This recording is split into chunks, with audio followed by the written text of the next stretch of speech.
market full of bankers. Well, they made that train jump track. Now we need a leader who can get us back on course. Run, Paul. He's driving that freedom train, so climb on board. Well, she may have gone off track, but Ron Paul can bring her back. We're gonna hear that liberty whistle blow once more.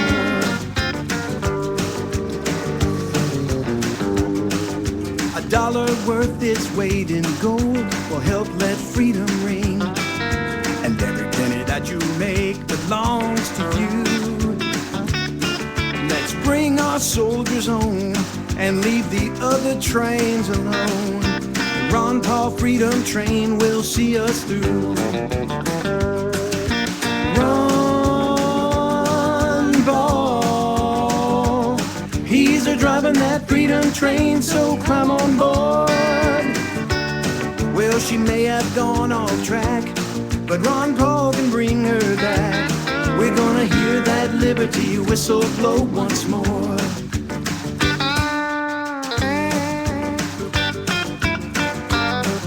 Our campaign is all about freedom, prosperity, and peace. The Constitution was written very precisely to restrain the power and force of government and to protect the liberties of each and every one of us. Run, Paul. He's driving that freedom train, so climb on board. Well, she may have gone off track, but Ron Paul can bring her back. We're gonna hear that liberty whistle blow once more. Run, Paul. Run, Paul. Run, Paul.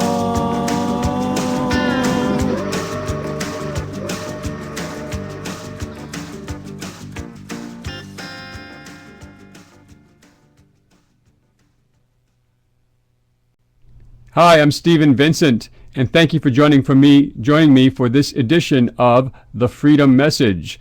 We're pleased today to have as a special guest Miss Naomi Wolf, the author of The End of America, Letter to a Young Patriot, Letter of Warning to a Young Patriot, and she'll be joining us in a few minutes.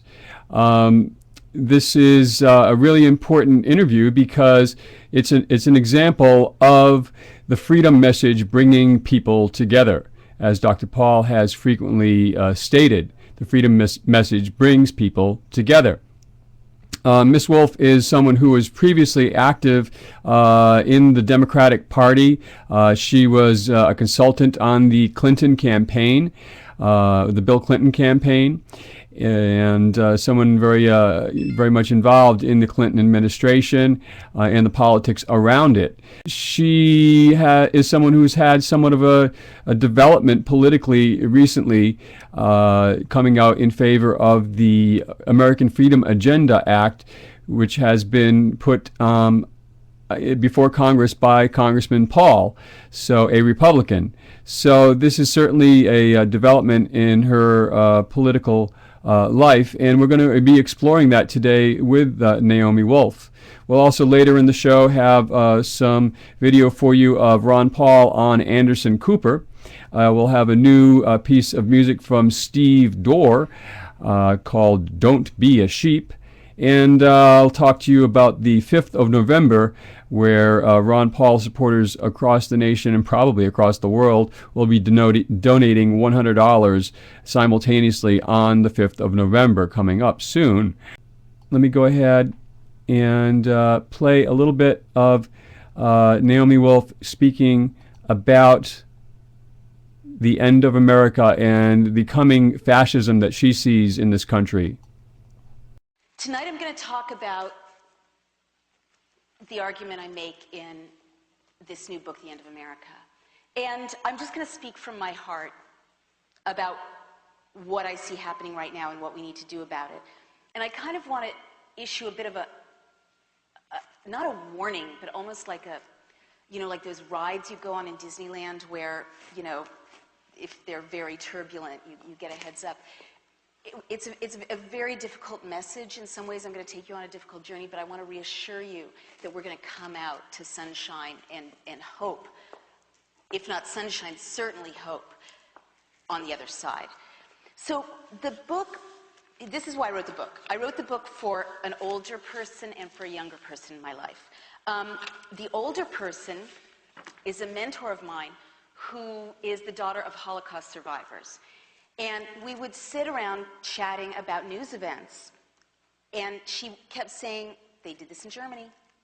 They did this in Germany. And at that time, I thought that this was a nutty thing to say, really extreme, really rhetorical, and I just disregarded it. But she kept saying, they did this in Germany. They did it in Germany. And she wasn't talking about the later years, National Socialist outcomes. She was talking about the early years, 1930, 1931, 1932, when Germany was a modern parliamentary democracy, a fragile one, but it would have been very recognizable to us.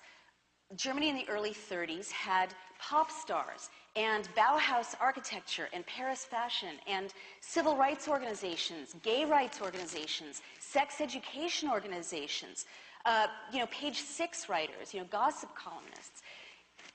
And it was a democracy. And so she was talking about the very early pressures on a democracy, legal pressures on a democracy, by people who were intent on closing down that democracy. And, I kept sort of brushing this off, but finally she sat me down and she gave me a stack of books and she almost physically said, read. And I started reading.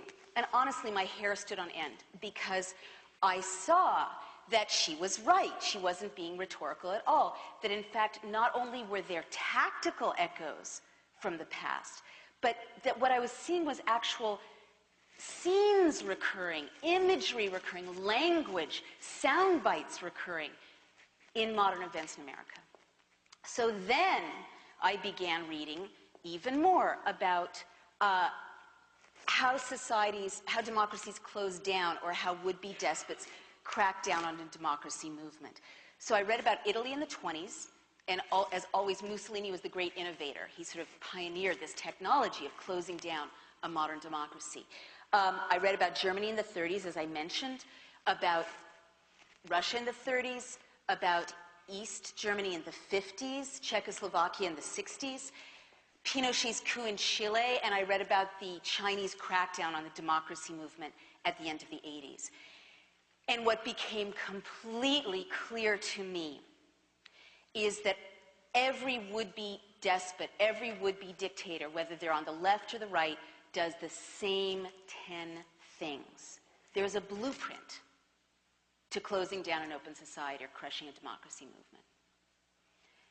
And that, Mussolini kind of drafted this blueprint, and then Hitler studied Mussolini, Stalin studied Hitler, Hitler studied Stalin. The great dictators all kind of perfected it from one another.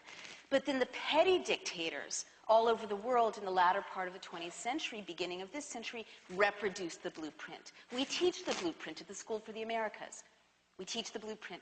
So that, if you remember Thailand last spring, in 1 week it was a democracy, a week later it was a military dictatorship. And it was like they were going through a shopping list, and the way they worked. That was the blueprint.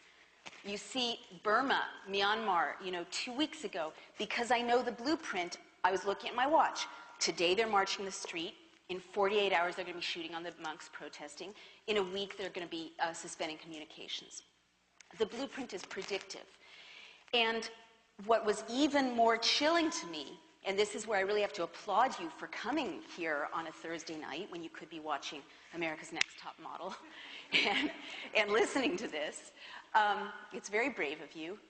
What became clear to me is that each of these 10 steps, these 10 classic steps that every would-be dictator puts in place, are underway right now in the United States. I also had to write this book when I realized that because of a younger person in my life, 2 people actually. Jennifer Gandhi and Chris Lee. She's a wonderful 28-year-old uh,